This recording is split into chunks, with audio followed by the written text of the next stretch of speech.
신문 브리핑 시작합니다.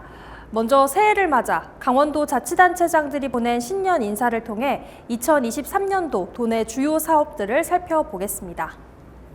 네, 먼저 김진태 강원도지사가 신년 인사를 보냈는데요. 김진태 강원도지사는 무엇보다 6월 출범을 앞둔 강원특별자치도에 대한 비전을 밝혔습니다. 강원특별자치도는 경제라면서 군사, 농업, 환경, 산림 규제를 풀겠다고 다짐했습니다. 그러면서 강원특별자치도는 분권이라고 했는데요. 분권을 통해 권한을 확보해 반도체, 이모빌리티, 수소 등 강원도 100년을 책임질 미래 산업에 적극 투자하고 관련 기업 유치에 더욱 박차를 가하겠다고 밝혔습니다. 그다음 원주, 춘천, 강릉시장의 신년 인사도 한번 살펴보겠습니다. 네, 먼저 춘천시 육동한 춘천시장인데요. 육 시장은 춘천을 첨단 지식산업 기반의 산업 생태계로 개편을 하고 또 삶의 질을 높이는 교육도시로 조성하겠다고 밝혔습니다. 또 최근에 있었던 강원도 신청사 부지 선정은 새해에 새로운 기회로 승화시키겠다고 밝혔습니다. 네, 다음은 원광수 원주시장입니다. 원광수 시장은 각종 규제를 해결하고 또 불원 산업단지 등 현안 해결을 통해서 시민과의 약속을 본격적으로 이행하는 한 해가 되도록 하겠다고 말했습니다. 김홍규 강릉시장은 어떤 메시지를 보냈는지 한번 보시겠습니다. 김홍규 강릉시장은 교통망 확충을 내세웠는데요. 먼저 옥계 항만의 기능을 강화해서 바닷길을 열고 또 강릉 제진으로 이어지는 철도와 양양국제공항을 통한 하늘길을 열어서 교통망을 확충해 환동해권 시대의 물류 거점 도시를 만들겠다고 포부를 밝혔습니다. 네, 이번엔 새해를 맞아 바뀌는 게 무엇이 있는지 알아보도록 하겠습니다.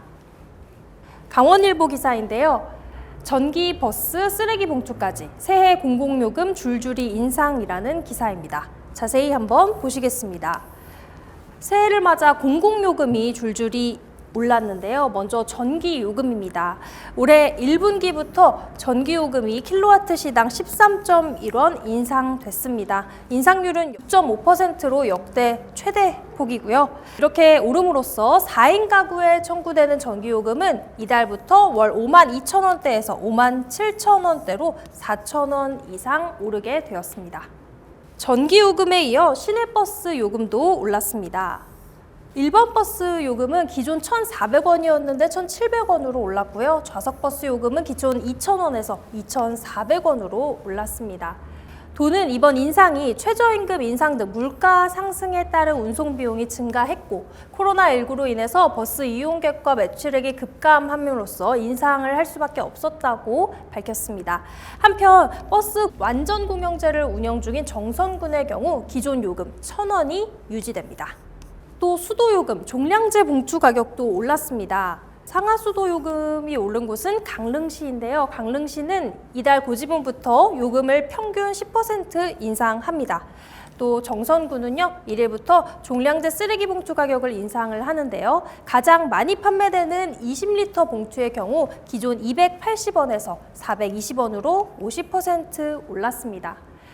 이렇게 전기, 가스, 대중교통 요금 등 생활 밀접한 요금이 줄줄이 오르면서 도민들이 체감하는 물가 상황은 더욱 악화될 전망입니다. 다음 기사 보시겠습니다. 다음 기사는 강원 도민일보의 기사입니다. 고향사랑 기부 이렇게 하세요라는 기사인데요. 1월부터 시작되는 것 중에는 고향사랑 기부제가 있습니다. 자세히 한번 보시겠습니다. 고향사랑 기부제는요, 주소지 이외의 지방자치단체에 1인당 연간 500만 원 이하 일정 금액을 기부를 하면요, 세공제와 함께 답례품을 받는 제도입니다. 기부금액 10만 원까지는 전액 세액공제가 되고요. 10만 원 초과분부터는 16.5%를 공제받을 수 있습니다. 또 기부금액 30% 이내의 답례품도 받을 수 있는데요. 예를 들어 10만 원을 기부를 하게 되면 세액공제 10만 원을 전액 받고 답례품 3만 원을 합해 총 13만 원의 혜택을 돌려받을 수 있게 되는 겁니다. 기부금은 주민 복리증지와 지역 활성화에 쓰이게 되는데요. 기부는 개인 누구나 고향사랑 이음 사이트에 접속을 하거나 전국 5,900여 개 농협 창구에서 신청이 가능합니다. 네, 이렇게 도내 주요 신문 기사 살펴봤는데요. 다음 주에 또 새로운 소식으로 찾아뵙겠습니다. 지금까지 신문 브리핑이었습니다.